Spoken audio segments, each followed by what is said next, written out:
So I don't get interrupted by family members saying, hi everybody, hi.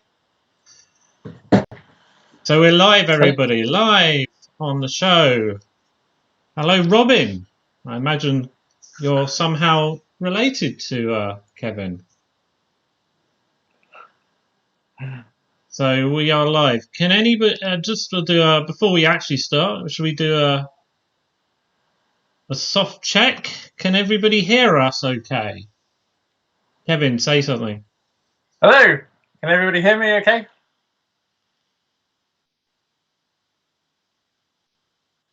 Hello. Yeah, it takes a bit of time. I think it takes a bit of time. Well, there's a bit of a delay. Hello, Dave. Obviously, how are you doing, Dave? Hope you're having a good night. So obviously, I'm actually coming from LA at the moment. Of course, Kevin. Of course.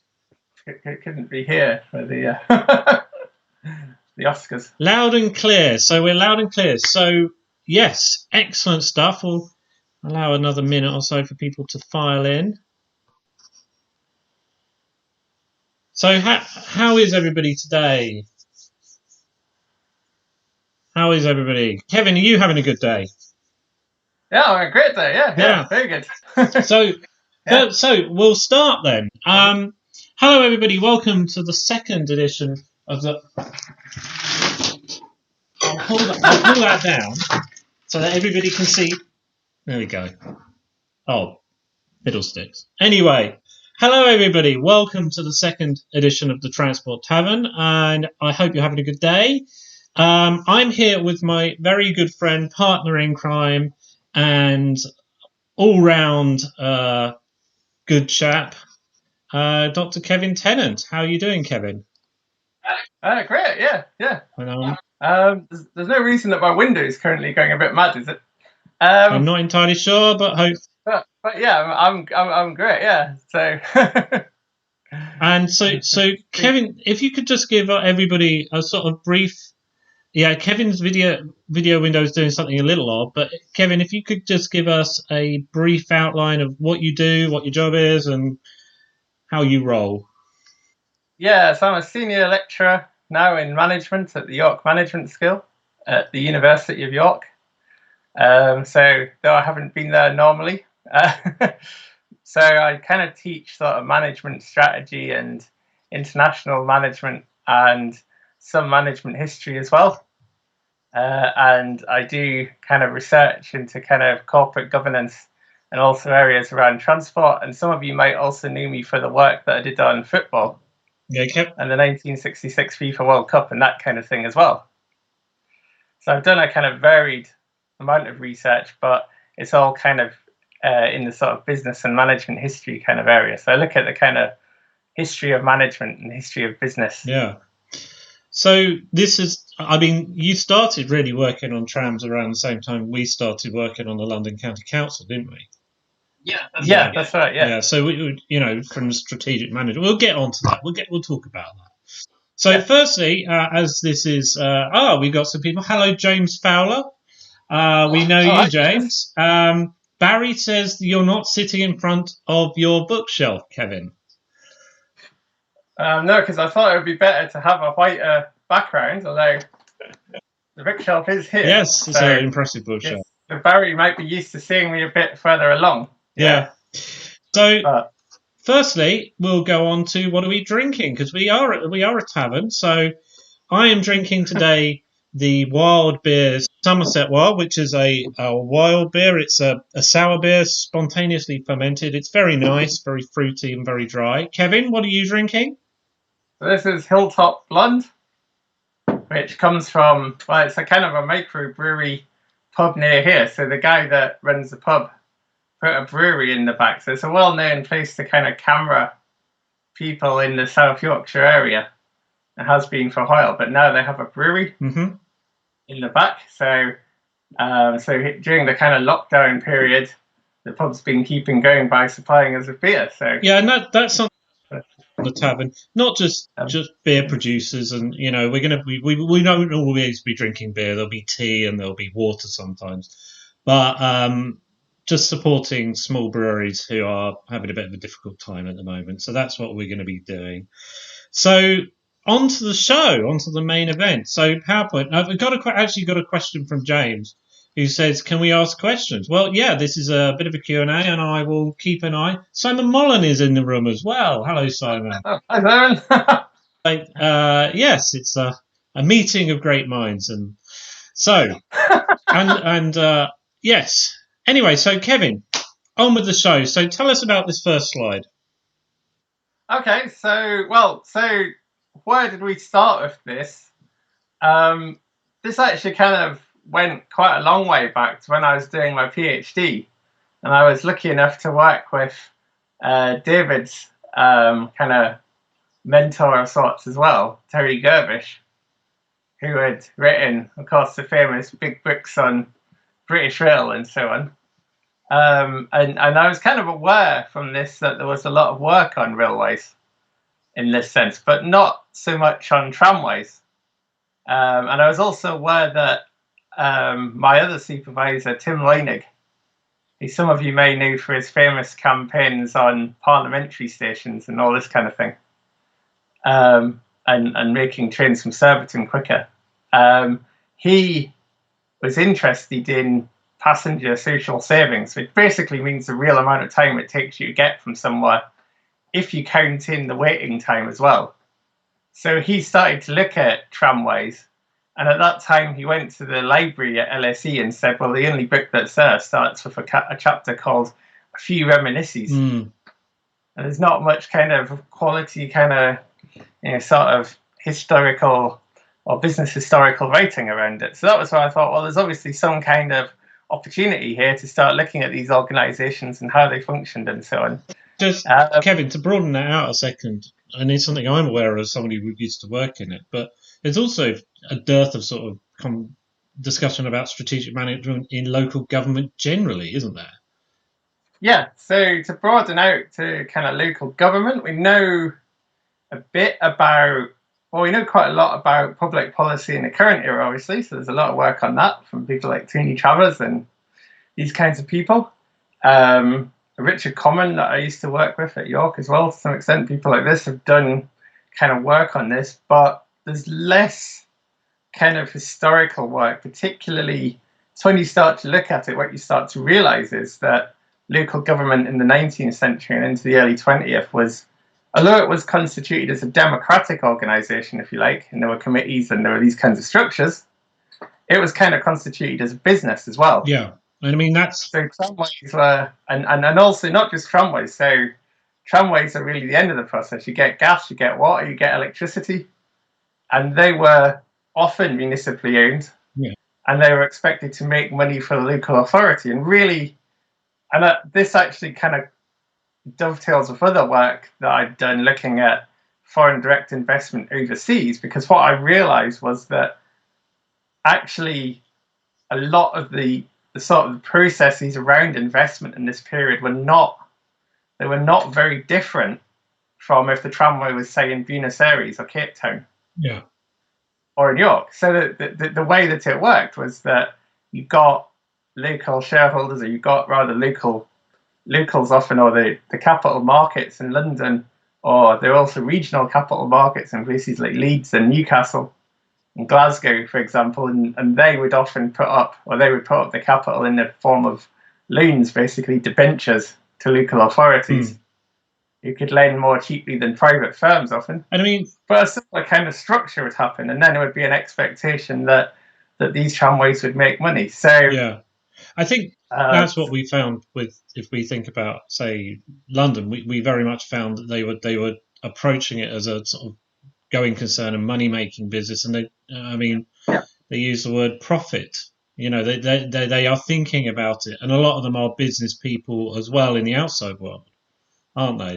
They are bringing a lot of understanding and knowledge to that from a business perspective.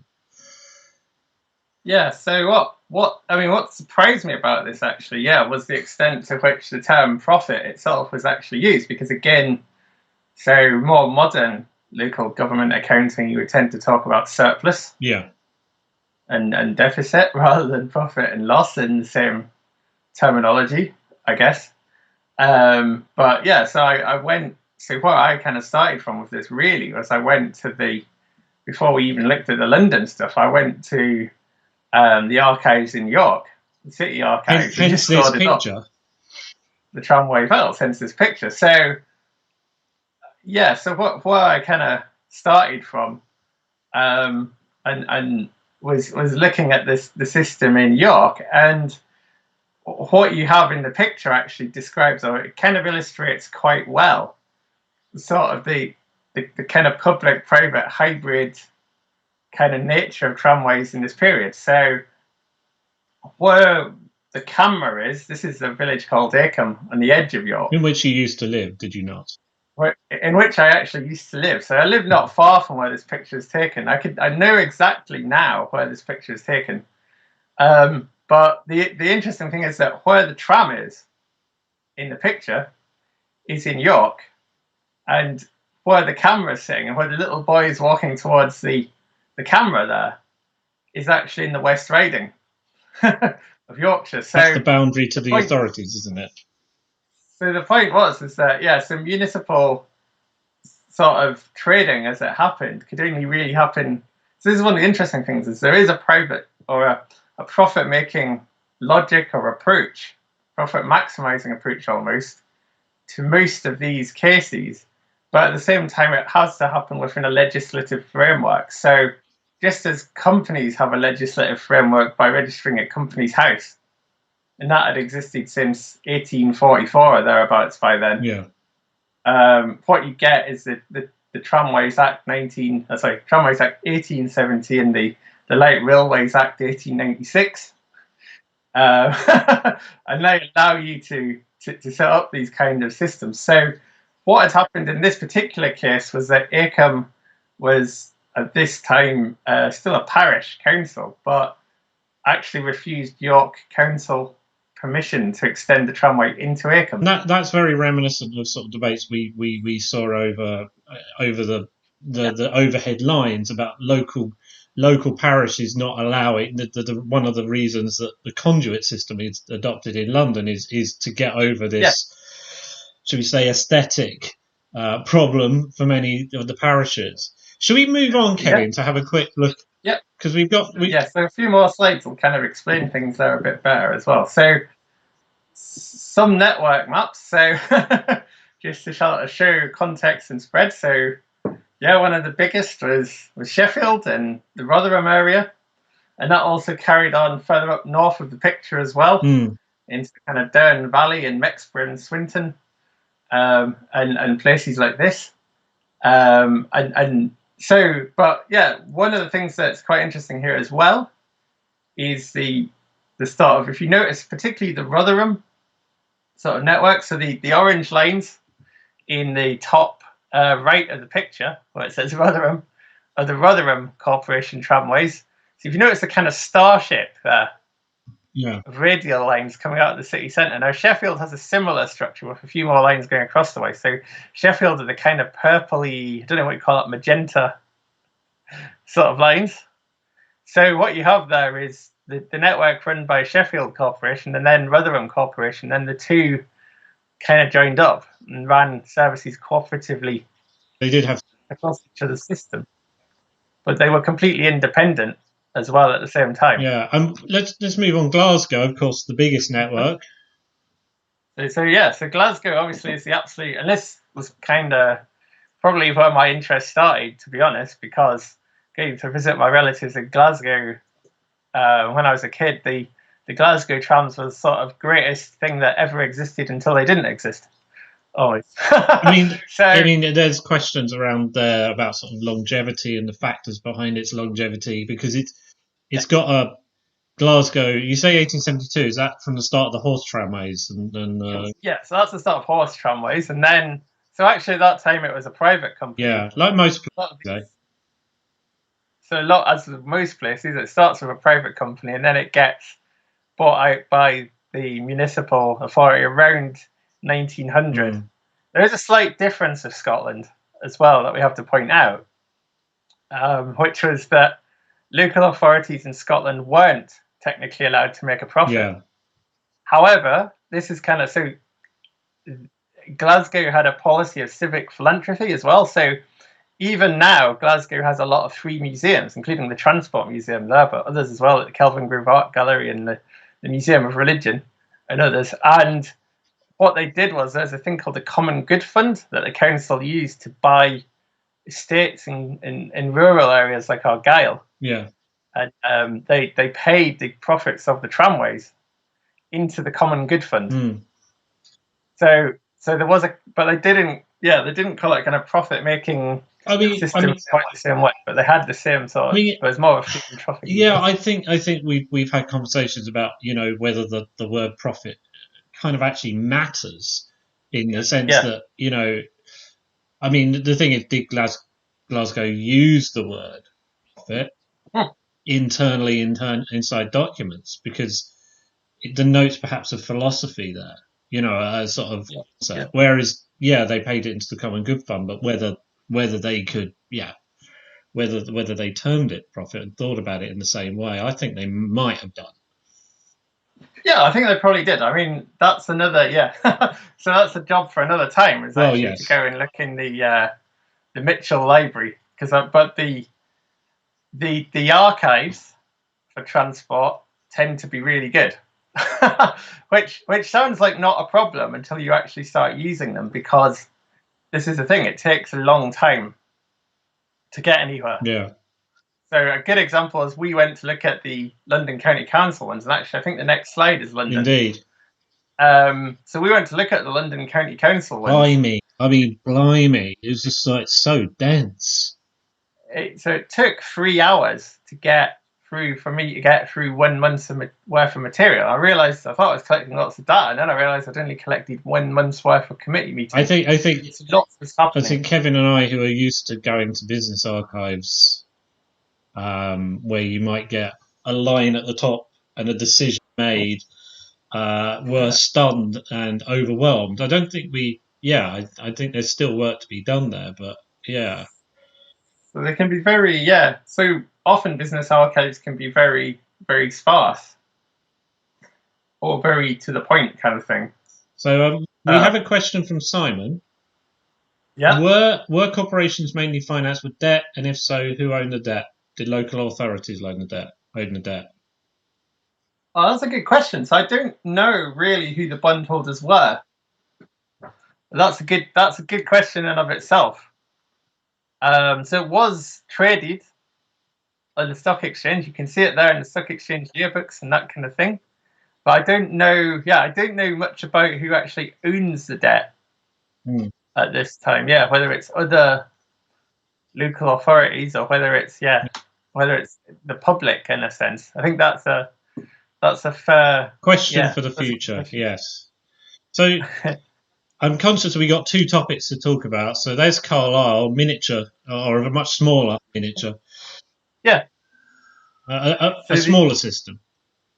Yeah, so the only point about Carlisle was that it's fairly typical of, again, the kind of mania that you had at the start of the century, in which towns of any size would build tramways. And this one's this is fairly typical of a smaller town. So Darlington might be another, or even York to some extent. You get these kind of systems that they don't. So if you thought about the Glasgow and London ones and Sheffield, those arms are extending for several miles, often from the city centre. Here in Carlisle, you can walk from where the station is with the British Rail logo. If you look at London Road there, that's probably about half an hour's walk at the most, maybe 20 minutes. So the distances there are not very big.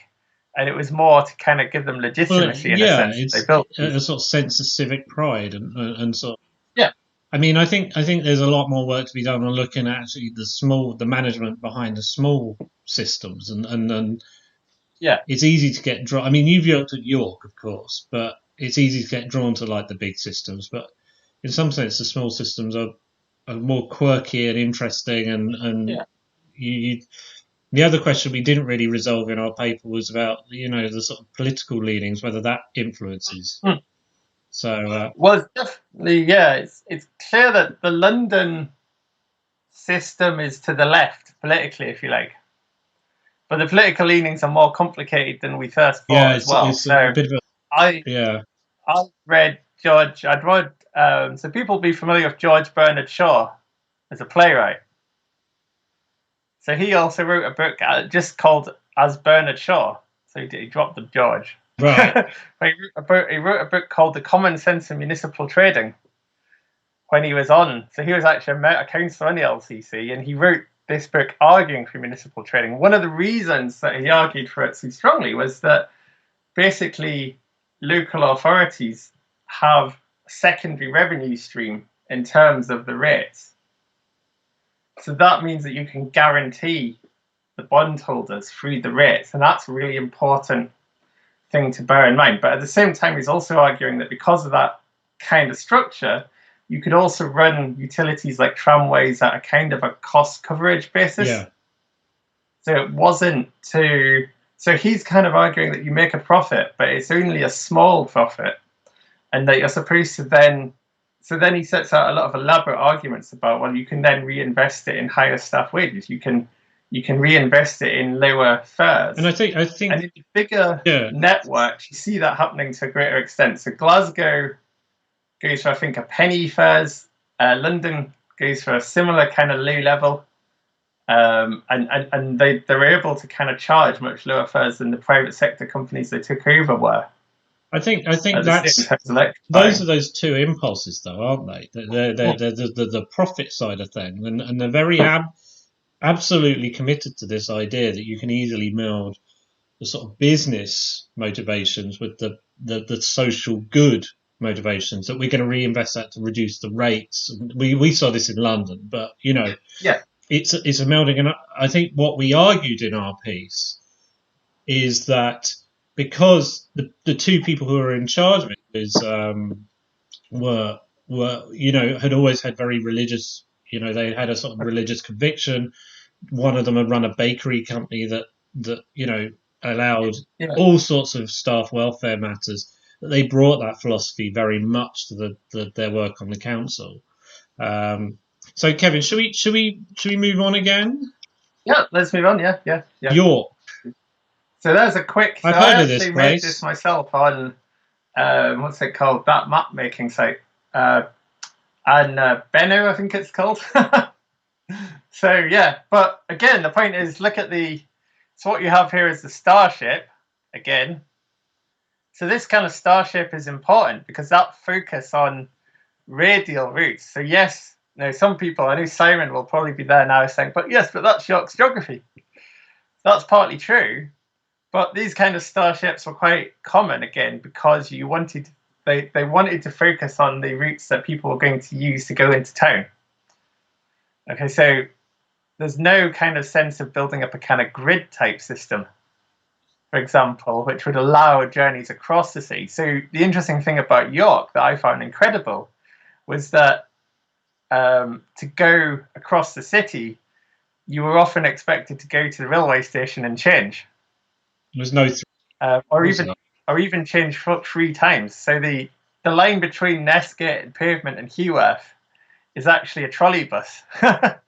And you were expected to go to Nestgate or Pavement and then change to that trolley bus and then pay again as well. Yeah.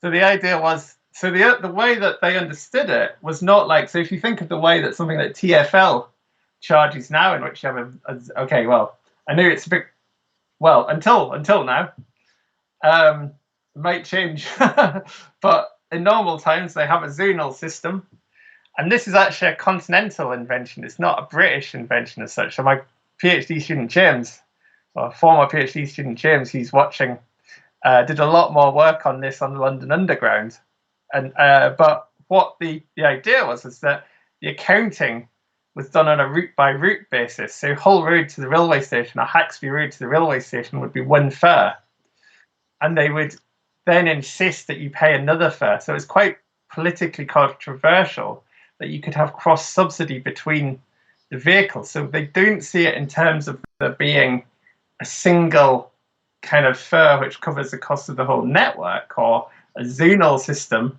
that depends on how far you go. It's how many vehicles you took. Yeah. Okay, so this when you start then to get, so this doesn't matter in the sense of before the First World War and into the 20s when it's a kind of a monopoly.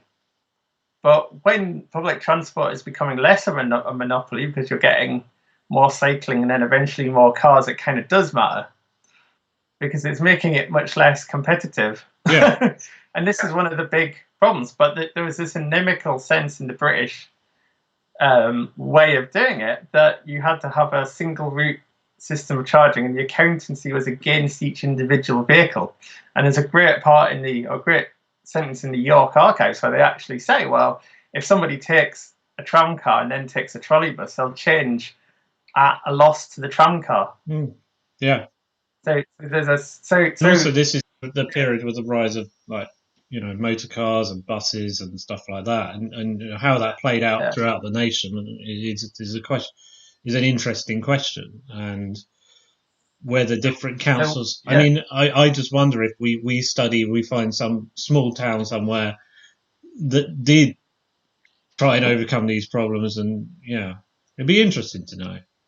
So I just have a few things. Hello, Tim, and hello, Gareth, both in the house. Lord Commander is in the house. Oh, hello, Lord Commander. Hello, Tim, with Gareth. Robin has some questions. Who are the main tram users, leisure users, or commuters? What was the capacity of one of these trams? Usually about 45 or 30 or 45, so not that high at first. But that goes up. So the thing about capacity is quite interesting, because if you're looking at York, then the capacity wasn't very high per tram, but then it didn't necessarily have to be.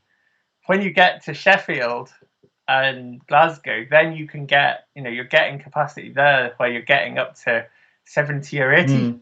Of course. And then you're starting to get by the 30s when they hang on. So these systems don't close until the 50s in larger cities. By the late 20s and into the 30s, you're starting to get. So early trams don't have, they don't have an enclosed top deck. Later trams do. You're starting to get quite a lot of luxury. The later Glasgow trams and the Green Goddess trams in Liverpool are quite. And the Coronation trams are the, some of the classes in Blackpool, particularly in the 30s. Feltham trams in the London United. They're quite, Feltham trams, and so they're quite luxurious, actually. But the other thing is that when it comes to the Royal Commission in 1929-31, which basically recommends getting rid of trams because they're in the way of road transport, one of the things that they have to concede is that actually trams are still able to carry more passengers than buses were at that time. So, Kevin, I've changed the slide. We've talked about that, haven't we, mostly? So, we've basically covered this. So they come into existence partly as to provide a daytime load for electricity. So Les Hanna says this in his book, and I think this is probably right, because British industry, we know, is a little bit behind continental industry. And also, even electric lighting in Britain was slower to catch on, not because we were slow in that sense, but because we had gas lighting already. Yeah, there's a sort of, there was less of an impetus. Already fixed, installed. Yeah. So anybody that lives in an older house, for example, probably has a gas cooker, not an electric cooker. So there was a need for another kind of load for electricity as well. So to just move on. So we got York Corporation. What can we take away from that, Kevin? What? Okay, well, it kind of goes back to the original. So the question Robin asked about tram users that we never really covered was that what's quite interesting about this is that it is about commuting, but then there's also a lot of leisure use as well. So the expectation was that the public would still use them at weekends, and almost even use them just for the sake of using them. But of course, trams get a reputation for being, the working person's transport, and it's wrapped up in sort of cultural perceptions of who isn't using them is actually tells you a lot about how people feel about them and how people relate to them, don't they? Yeah. So there's some evidence from people like Barbara Schmucke and so on that in the horse tram period before electricity, it was richer people that were using them. and they tend to go to posher suburbs, if you like. And then when you get to the later period, you get tramways being extended to bigger factories, to football grounds. They're able to carry big numbers of people at once. Also, so that's one of the advantages of them. Is that they can, sorry, Kevin. The London County Council put on workmen's trains, but workmen's fares as well, didn't they? Yeah. So there was also a kind of a hangover from railway legislation that they had to have cheaper fares for workmen's trams as well, which actually buses didn't have because they weren't subject to the same legislation. But one of the problems there, I suspect, is that so workmen's trams ran before 8 a.m. because white-collar workers started at 8. Blue-collar workers, not white-collar workers. Blue-collar workers started at 8 a.m. Not white-collar workers started at 9 a.m. But the main, or the bulk of the commuters, particularly say in East London where the tramways were, in Glasgow and Govan and that kind of area as well, were of course blue-collar. And one of the problems is you couldn't have, say, peak pricing in the same way you do on the underground, say, today, because actually the government was forcing, or the legislative structure rather, was forcing tramways to charge less.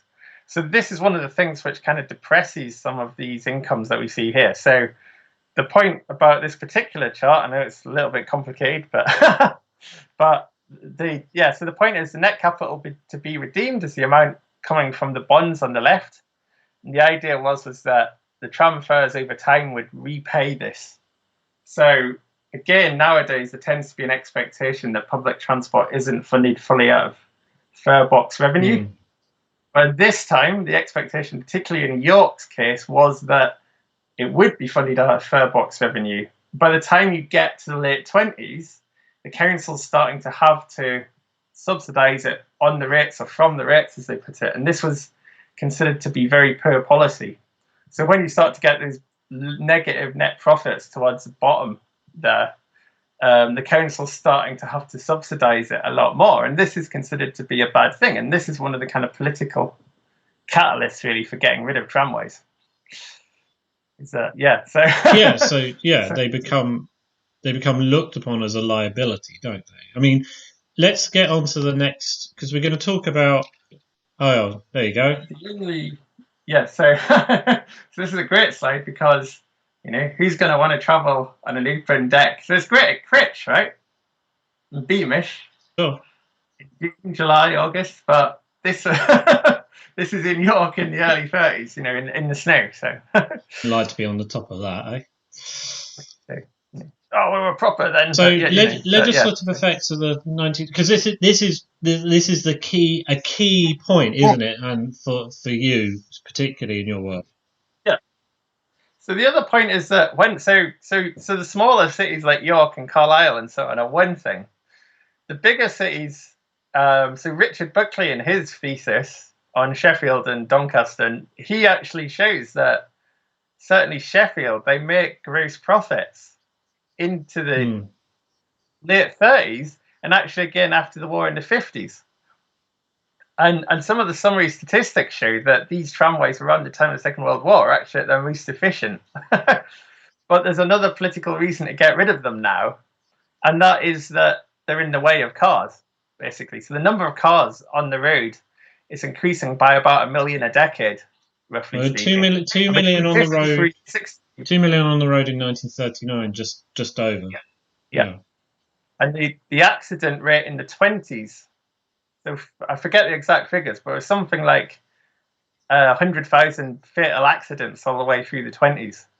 So the accident rate in the 1920s forced the government to bring in a royal commission, basically to look at it. And this brings in opinion from the local authorities, but other people as well, like the Association of Railway Servants, the AA, the RAC, all sorts of voices. And one of the things that comes out of it was firstly a regulated system for public service vehicles that came into place and was put in place until 1986. And that protects the trams to some extent. But at the same time, this Royal Commission says, well, no, municipal operators, they haven't paid back a lot of the capital.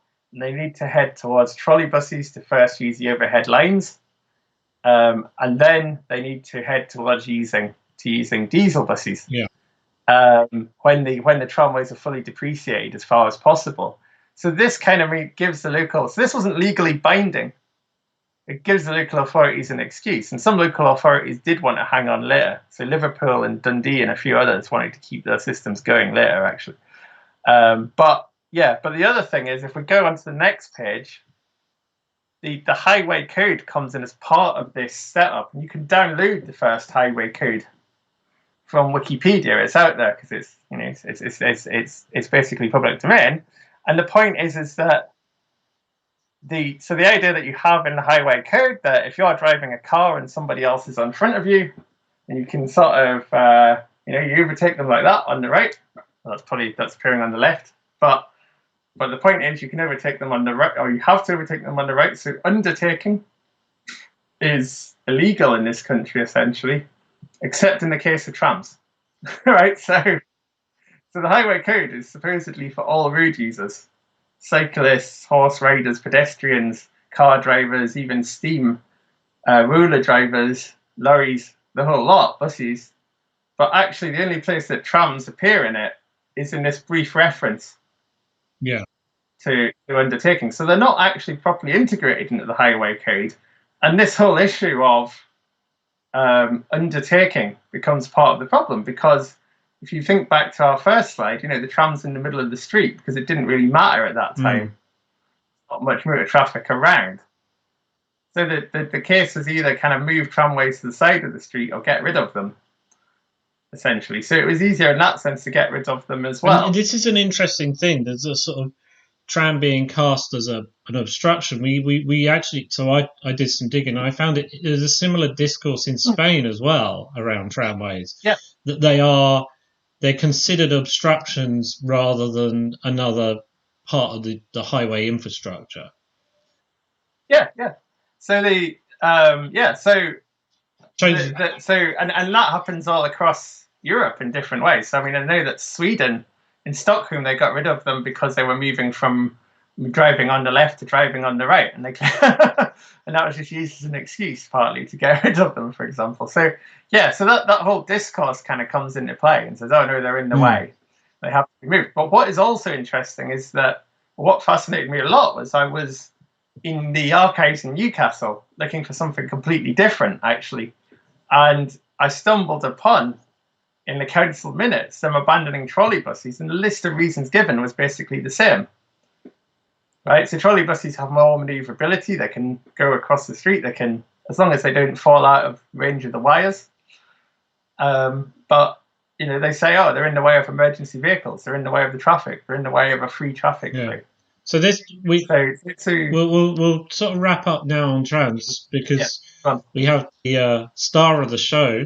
But I suppose run us through your conclusions, Kevin. Well, so there are basically two conclusions, really. Is that, first of all, the failure of some tramways is undoubtedly financial, and that's the excuse that you would expect to exist, because nobody's going to buy new trams for a system which is kind of failing. And this is a danger that current tramways like Sheffield might face in the future, I suspect. But the other side of it is that it's this rise of the motor vehicle as well, and a planning thing. So they don't fit into the modern city in the British view of it, in the way that it's viewed in Britain. They don't fit into the road traffic environment. They want a pure road traffic environment. And this is actually there in a lot of the discussions around it. So they have to, so where they are useful in places like Sheffield, right, they have to go. And this is unfortunate, because then it set back public transport in Britain quite a long way, actually. You see that sort of that rise and dominance of the car in planning when you get to something like the Buchanan report. Whilst the Buchanan report, the same year of beaching everybody, sort of traffic in town, says, oh well, these things are going to change our way of life. The motor car, they fit public transport around the car, don't they? Yeah. And public transport's it's expected to fit in. And it's by bus, and it's to a planned bus station under some shopping centre somewhere. That's raised walkways also, and all sorts of things for pedestrians, and So the thing is, the 60s are associated with, being the height of state intervention in Britain, but at the same time, they're also the height of kind of development mania in city centres as well. Yeah. And that's part of the process, really, is completely replanning city centres and getting rid of all the pedestrian-friendly environments. Well, and that's particularly taken its toll in provincial Britain, although York kind of hung on, but here in Doncaster, for example, the river is ripped through, and so in London it didn't really take hold so much, though, did it? Relative to the size. And I think local activism played a big part in that. I think because I used to manage a library in Hampton Wick, and the reason the local sort of residents' association was formed was to resist, in the 60s, a massive great motorway that would go through Kingston and Hampton Wick. But anyway, we digress. Yeah. So, thank you for that, Kevin. So, shall we smile a bit first and just yeah. Research questions. So Kevin and I have been talking about this and discussing it, and over a pint or two, we sort of were confronted with questions, and Kevin and I have done a bit of research on this. So did why were they created, the sort of development project, and did they save rural railways? That eternal question that bubbles to the surface every now and again. And well, let us see, shall we, eh? Yeah. So I think this is a very good thing. Not good thing, that's not what I mean. It's an interesting thing to sort of deconstruct the sort of cultural resonance and the cultural position of the pacer. So Kevin, if you just want to take us through a few of these. Well, first of all, I mean, I think it's rare that there's a train that's not, something like the Flying Scotsman or, what the Intercity 125. It's not an express locomotive, right? That people outside of the kind of railway community, if you like, know the name of in a big way. So basically, pacers, for the uninitiated, were a class of trains that were built in the mid 1980s by British Rail, which ran until they're currently being scrapped. So sort of earlier, end of last year, start of this year, the very sunset of them's kind of been obscured a little bit by the rise of our friend Corona. Yeah. But they're basically the reason that they're controversial is that they are trains which are based on the Leyland National Bus. So the sort of shape of them and the body shell is derived from a bus, and this is somehow considered to be kind of controversial. So what I've just put together here is a kind of slew of news stories and so on. I think the one on the right is the one I sent you, isn't it? I think it's just great. So it kind of shows that it become a kind of an icon, particularly on the left media, of a kind of the north-south divide, essentially. And in London, you've got a 12-car London Overground train or something like that, or a TfL rail, and up here you've got a 2-car pacer that's derived from a bus. And the tweet, the RMT tweet there is perhaps the best example of this, because the train operator Transpennine Express that they're talking about does not run any pacers. Yeah.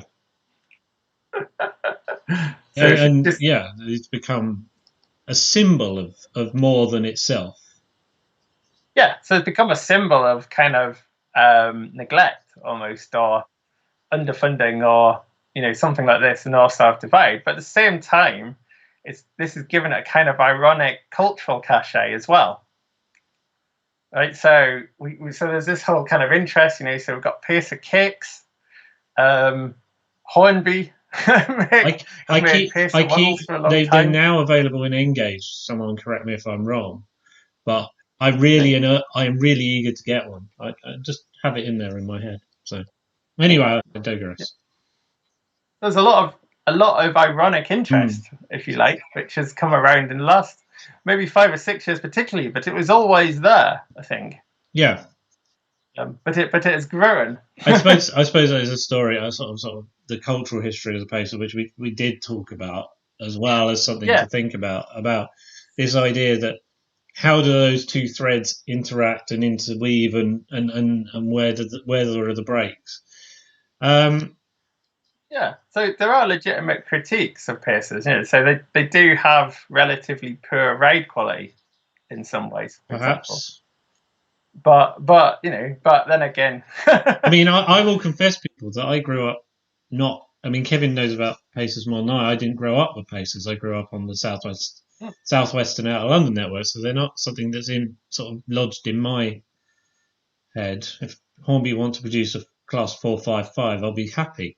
So yeah, but I think one of the things we kind of wanted to do is get past these imageries, these sort of almost imaginings that people have about them, and actually look at what's going on behind. What are the raw figures and the sort of early? So we got energy consumption here of three different, 2.5 experimental trains and the class 101. So Kevin, can you explain a bit?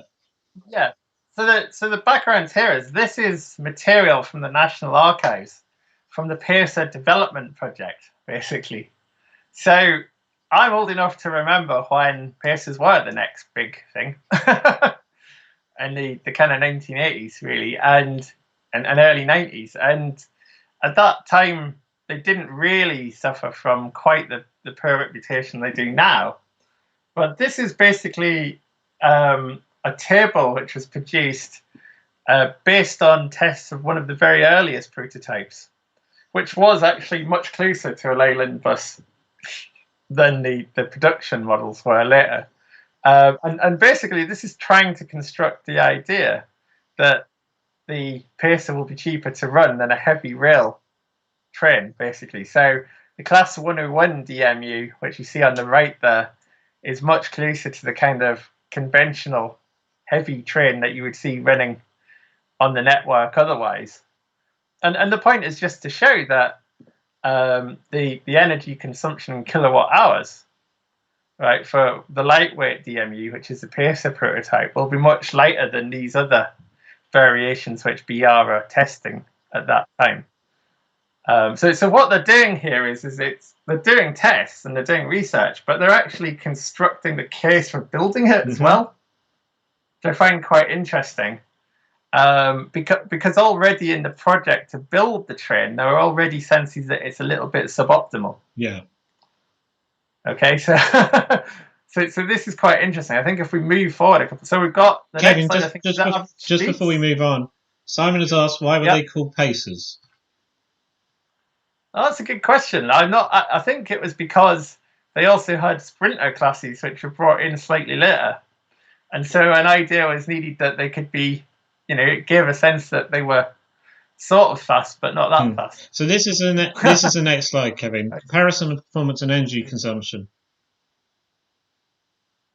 So again, the point of this slide is basically to show how they were kind of constructing the idea. So what they did was, if you look at the left-hand column there, you've got 4 routes: Shrewsbury, Aberystwyth, Crewe to Shrewsbury, Exeter, Exmouth, and Preston to Barrow. And then it says character, and it talks about how hilly the different routes were. So what they tried to do here, and they tried to show the kind of line speed and then the kind of relative performance. So in minutes, so running time in minutes between the different types of trains. So again, if you kind of scan across, so if you go to 4 columns from the right-hand side, lightweight DMU, that's the Pacer. Yeah.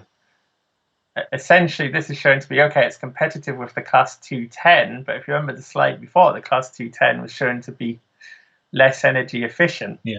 The existing Class 101 DMU is also shown to be faster than. So if you just look at the top, Shrewsbury to Aberystwyth, say, it's giving you a potential journey time there of 30 minutes, for example. And this is like a long rural route, costs a lot of money to operate as well, potentially with a conventional train. So you're constructing this idea. You can have a lighter train, but you can accept that a apparent degradation, because it's a lighter train, you can accept the fact that it's basically based on a bus body. It'll be less potentially crash worthy, etc., etc. But you can accept that because it'll be faster.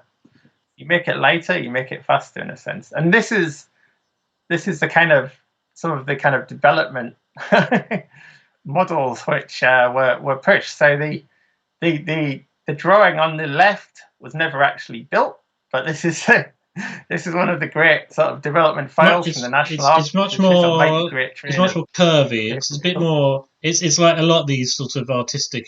It's a bit more sexy. Well, it's quite sexy. There's also a slide which I left out because of time, basically, which shows the inside of a future pacer, a bit like a kind of aircraft mock-up. So so it's kind of constructing an idea that it's somehow exciting, right? And then the reality of what the thing looked like is on the right. Yeah. So it's a thing that probably only its designer could love on the top right. The one that was built for NIR, for Northern Ireland Railways, on the bottom right is a little bit more. But you can see the kind of the bus, it's basically a Leyland national bus taken onto a wagon. Yeah, and here again, we've got this idea that it's quite a sexy thing in some way, or it's quite an attractive. I look at that, Kevin, and I see a Cylon from Battlestar Galactica. So yeah, it's got an otherworldly sort of. Yeah, it looks a bit alien, a bit sort of. We're coming from your planet to, take you places from another planet. Yeah, we're gonna invade Earth and land up in Whitby or something like that. Yeah. So think about the project development. So this was something which really we need to look into a little bit more, really, because we looked at the files in the National Archives marked pacer. And this is the danger of archival selection. So we knew that it had been a sense that had been derived from the high-speed wagon project. What transpired when we did a seminar about it, which feels like ages ago now, in February, was a lot of the kind of feedback that came up then was that this was kind of a hangover from the APT project, which was a project to build a new fast passenger train. Can I just say before I say that, Gareth Dennis has done an excellent video on what would happen if APTs went to actual full production run. I'd recommend you head over to his feed. Anyway, onward. Yeah. So basically the point was that this is an attempt to salvage something out of that. Yeah. By basically marrying up with a bus, right? So this was also developed with Leyland. I think there's part of the excitement of the aesthetic of building a bus here as well, and the technical challenge to build a bus or run a bus on the rails, essentially. And that's part of the excitement that goes with this. Yeah. Okay.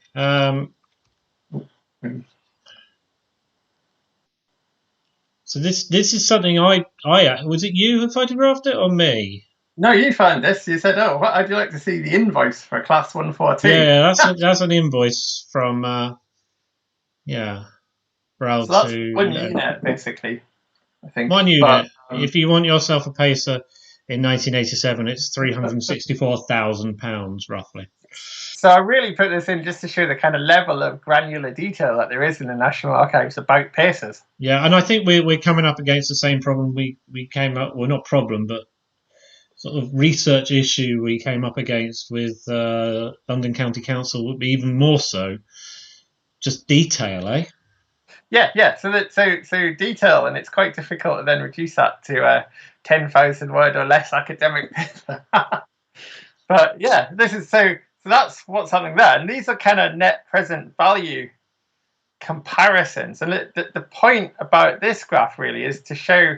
Well, this is the kind of tentative conclusion that we're moving towards, is that what seems to come out from, so we've got some later policy reviews as well from a similar period. So there's a pacer files which show, one set of files which show the project to build the pacer, and it's quite exciting and so on. And then the reason that pacers then get commissioned, okay, that happens quite separately as far as I can tell. This concept takes shape and it goes through various, and there are numerous prototypes, and then you get, as all trains do and all types of vehicles do, you get to a production model. But the production model is commissioned because British Rail in the 1980s are needing, part of it is needing to get rid of asbestosis, riddled vehicles, Yeah, so class 101s and so on now. So what happens is that, oh, we've got this, well, buy this. So they buy Pacers, and then at the same time, roughly or slightly later, they commission the Sprinter, which is a much more conventional Well, I think when you look at the policy documents at high level, there's a sort of general sense about these two, the Pacers and the Sprinters are a bundle. They are together. That they are indivisible as a sort of thing. And I actually, you get to the point of wondering actually whether you can actually. I'm going to put a bit of not a spanner because it's just a consideration, whether you can study the Pacers independent from the in that sort of that domain of policy, and Yeah. So this is like workings that appeared in a much longer paper.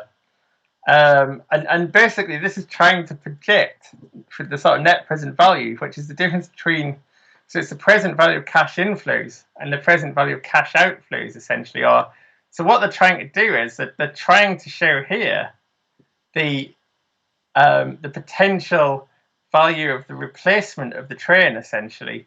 And what they seem to be showing is that the slope for a 3-car the slope for the 2-car Sprinter is much steeper than that for the Pacer. So the one on the right is the lightweight Pacer, and you get a very narrow sort of replacement ratio. It's kind of a linear relationship, right? So the point is that the more trains that you buy, the more the sort of the more constant a return you get.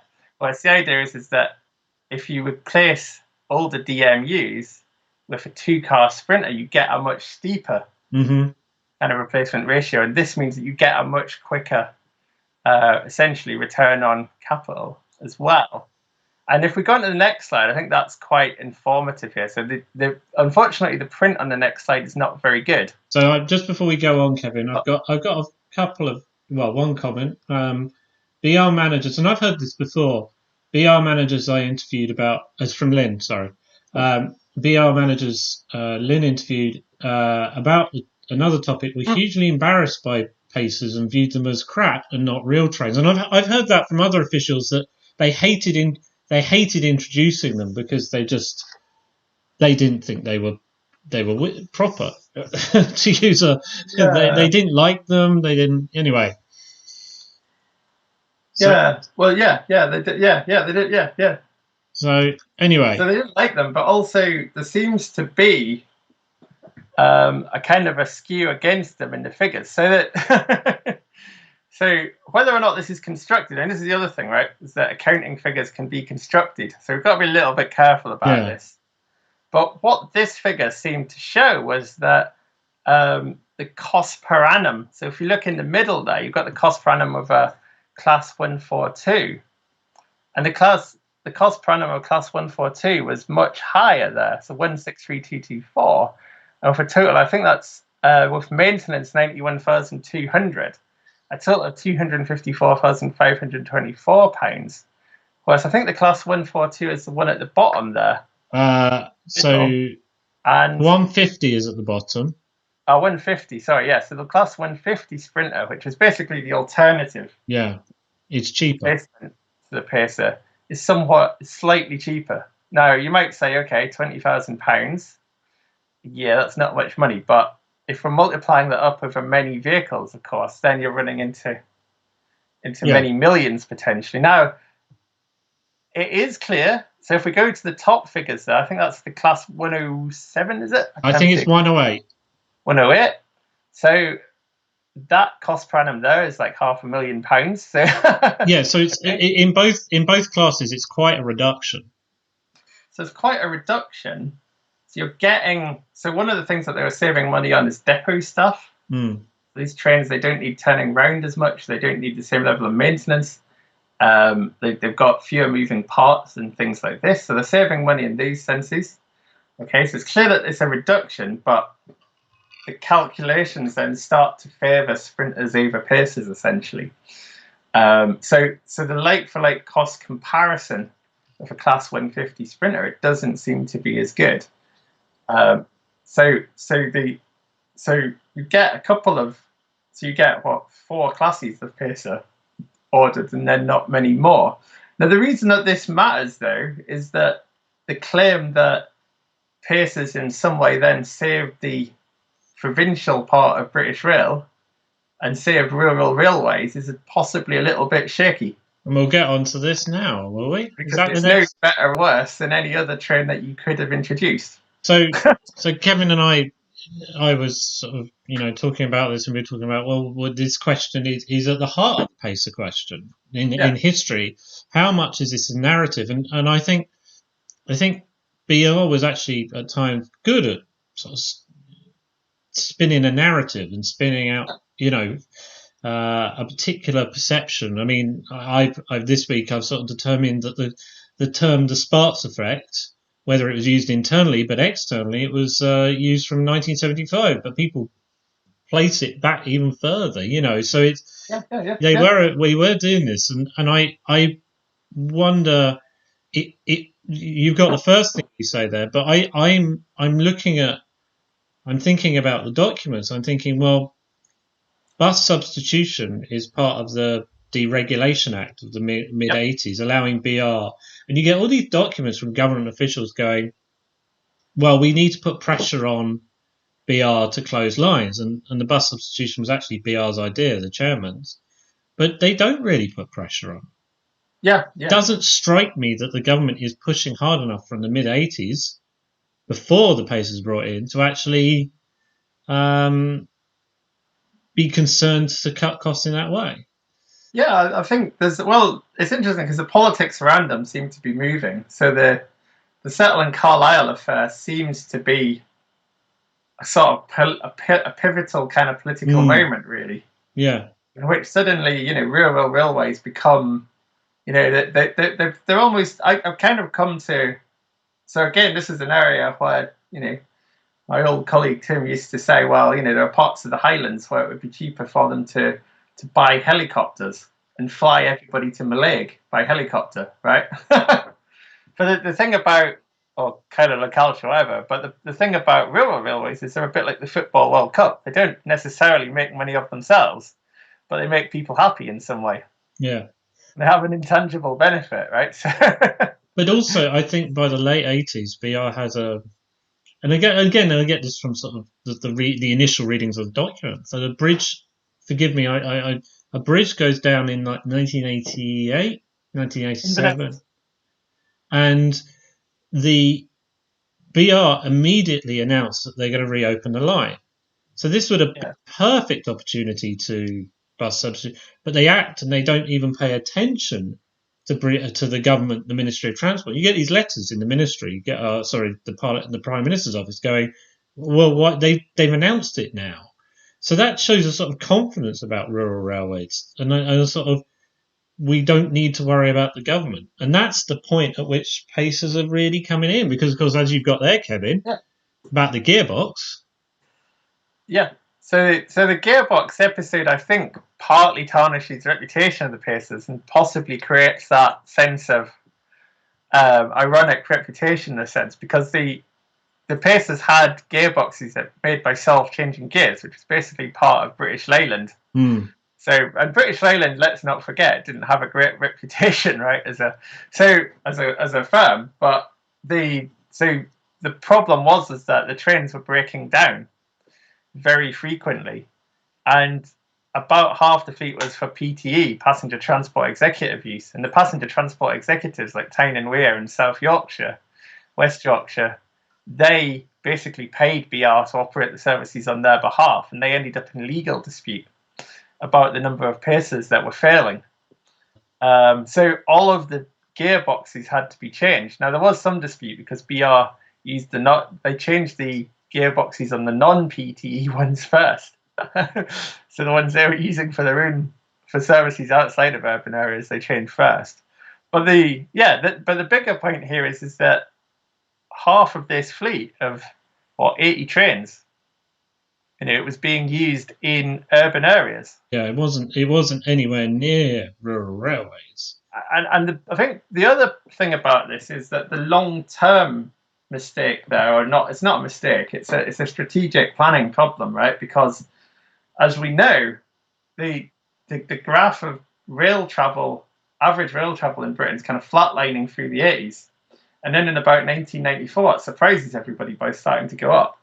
And in the 1980s, British Rail are planning on the basis of kind of managed decline or steady state continuing into the future, essentially. So they're doing what they can to get people back. They're bringing in, new services and so on, and sprinters and pacers are part of it. But they don't see coming this upshoot in particularly northern conurbations, I think, of commuting. So the regeneration of the city centres in the 90s, the 2000s, it starts to get new interest in commuting into these cities. I mean, so we know that the reason that pacers in their current form were not introduced in London, or interestingly Birmingham, was because they didn't have enough doors per vehicle. So it was felt that with only 3 doors per vehicle, they couldn't handle they couldn't handle the numbers. It was felt that in Birmingham, you needed more doors per vehicle, even in the 80s.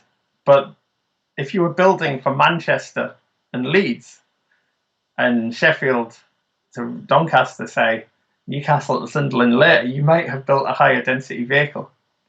I think that's part of the problem as well, is that once you get a train onto a line, then you're looking at a 30-year, 40-year capital. Well, yeah, and the other thing is schedule. Sprinters are serving these places, aren't they? Yeah. Sprinters, many more Sprinters are built than Pacers ever are. Yeah. And they're serving a lot of those rural. They're serving the far north of Scotland line as well. It's not the Pacers that are doing it. They're not suitable for those lines. The Pacers never run in Scotland, as far as I'm aware. Somebody will point me. Maybe a brief appearance on a Wednesday in yeah. So okay, so let me see if we've got any more. So no, that's it, people. Oh, well, there we go again. Yeah. Get Acomb. So if no, thank you everybody for tuning in. Thank you very much, Kevin, for taking us through some ideas briefly, and especially the later project. Well, both projects. Maybe Kevin and I can come back and talk about these again soon. Kevin, you got any final remarks? So yeah, the Pacer thing is still very much a work in progress, I should point out. So we're still kind of trying to digest I need to all of the kind of files from it, and obviously at the moment our higher education's undergoing a little bit of disruption currently, so so it might take a little bit longer as well than we hoped. But yeah, we're still kind of going through that. So that's the direction we're going in at the moment, and I think we kind of identified, in the development project, I think we need more from the APT side. But that would be those are kind of my. There's a lot of very interesting themes to draw out. I mean, I've got a load of files I need to look through and make notes on. So yeah. Anyway, thank you, Kevin. So for next time, next Monday, I will be talking on the directors of British Railway Companies. It won't be. It'll be just me, and I will be talking about some research I've done on interlocking directorships amongst the name. So that's when a director sits on the board of one company and then sits on the board of another one. But I'll be talking about who they are, what their interests were, how they made decisions, whether they made all the decisions. So that's what's coming up. Next time after, well, not next time after that, but I'm not sure what's happening on the 1st of June, but on the 8th of June, we've got my colleague and friend and colleague, Mike Hespester, who's going to talk about railway safety on the late 19th and early 20th century, and particularly his project, Railway Work, Life and Death Project, where he's trying to catalogue employee accidents on the railway industry over that period. So if you've enjoyed this show and you want me to do more, and well, I have a coffee page where you can buy me a coffee. And finally, the MA in Railway Studies that I teach, and Kevin also supports me very much on and is run by the Centre for Lifelong Learning and the York Management School, is still recruiting. We are filling up happily. So if you're interested, sorry, Kevin? Yay! Yeah. If you're still interested in coming along to the to study British railway history and transport history and all the things in between, and British transport history in context from 1825 to about 2010, please do come along. So. Also, if any of those enterprising young people out there want to do a PhD on any of this, well, yes, no, we're very interested to do to have PhD students and talk to you if you're interested. I'm sorry about the brightness. I'll work that out for next time. But that all that remains for me to say is thank you again, Kevin, and well, goodbye. Thanks for having me, David. Yeah. Goodbye. All right.